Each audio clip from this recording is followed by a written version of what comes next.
So we're back this week, and it comes on the heels of numbers rising, cases rising in positive amount, and also from the threat concerns of surges now. I know Houston in the Texas area is definitely concerned over the next 2 weeks.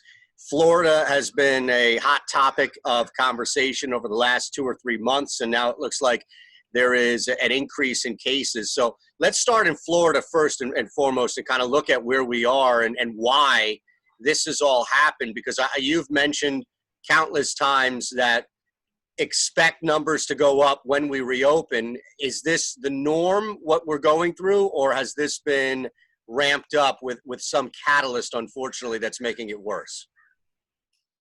Yeah, so to say it's the norm, we just don't have the experience and the knowledge of how this pandemic is going to shape up. So on one hand, we could predict an infectious disease when there's a pandemic that as long as you don't adhere to restrictions, you run the risk of transmitting more disease. Now, we know from not necessarily pandemics or epidemics, but we know from other diseases that are transmissible. Take, for example, tuberculosis, where tuberculosis was a prominent disease in the 1800s, even before, because of the Industrial Revolution. A lot of people were in close quarters together and were transmitting tuberculosis to one another. It was not a big issue in terms of treatment, more in terms of diagnosis and getting good therapy, because again, at the time there was no cure. So again, at the height of tuberculosis, if you will, and not necessarily social distancing, but we knew that crowding was a risk. We were having to see the same thing right now with another transmissible disease, such as COVID-19. What happens when you reduce restriction, meaning open up the economy and free movement, you're seeing people behave both responsibly, and then you see people behaving irrationally. Mandating mask wearing and mandating a social distancing to prevent the spread of disease has nothing in terms of infringing on people's personal rights. Because as an infected agent, meaning you as a person who's infected, you have a responsibility to the community, period. And to say that wearing a mask is infringing on your freedom clearly misses the point and has clearly no relationship to the issue of the disease at hand, which happens to be a deadly disease. So you see people are behaving more and more irrationally and irresponsibly. And as a result, you're going to be seeing these spikes, both in Florida and the rest of the Southwest.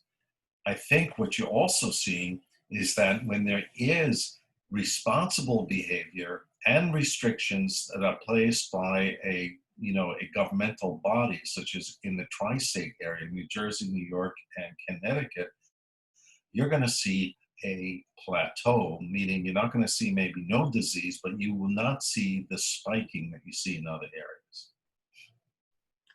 So we're seeing, as far as Florida, where you may be seeing it firsthand, we're seeing a wide range of people who are neglecting to wear a mask or to keep distancing. And I think what happens is social media will paint the picture that the person not wearing a mask is a 65-year-old conservative white person who thinks that it's all a hoax. But the reality is that it's far more widespread about the person, whoever that person may be, that's refusing to follow the rules. So I will say that the media portraying a 65-year-old individual who feels that they're invincible and therefore it's their right not to wear a mask and feel that they're not going to be at risk, I think that is not the representative of that age group. I think that most people in that age group are not only behaving responsibly, but have a level of anxiety too.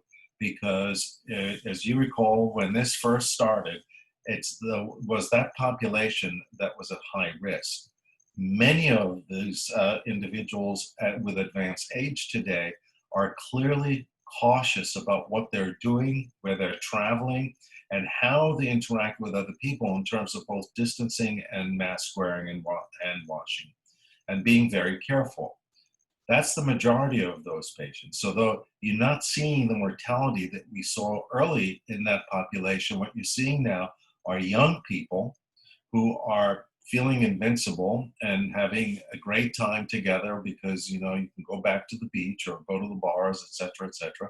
And you're seeing now an increase of infections.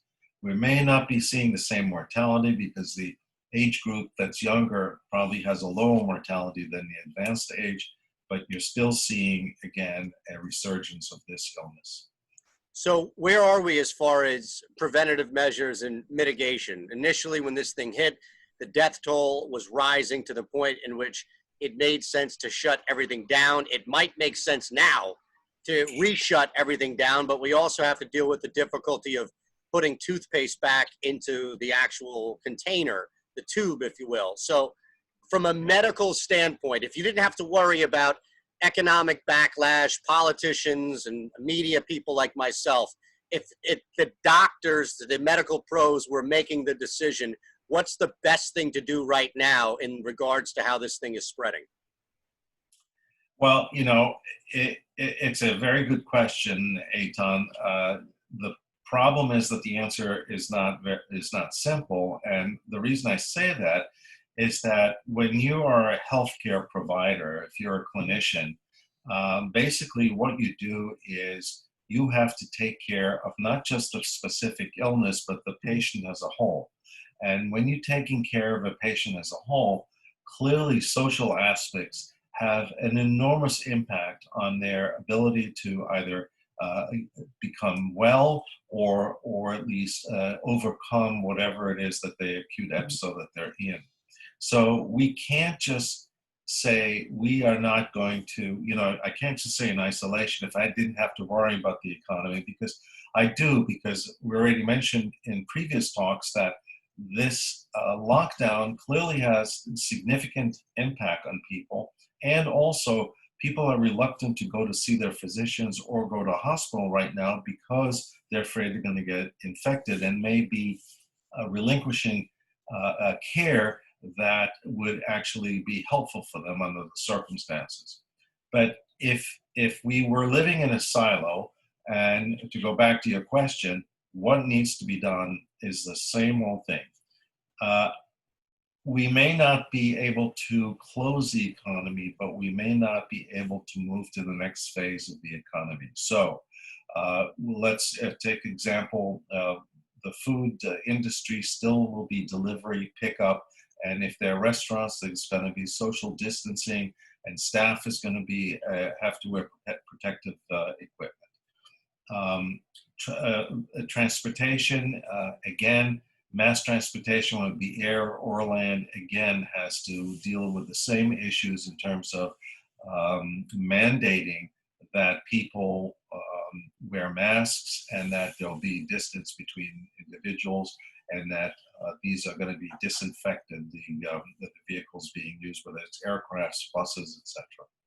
So that would be, from, you know, if we were in a silo, that would have to occur, meaning we're not going to move to the next phase and try to, again, implement restrictions through the governmental system, whether it be on the local government or whether it be state government or maybe even federal government. But we're not going to get this under control if we just think that it's going to go away.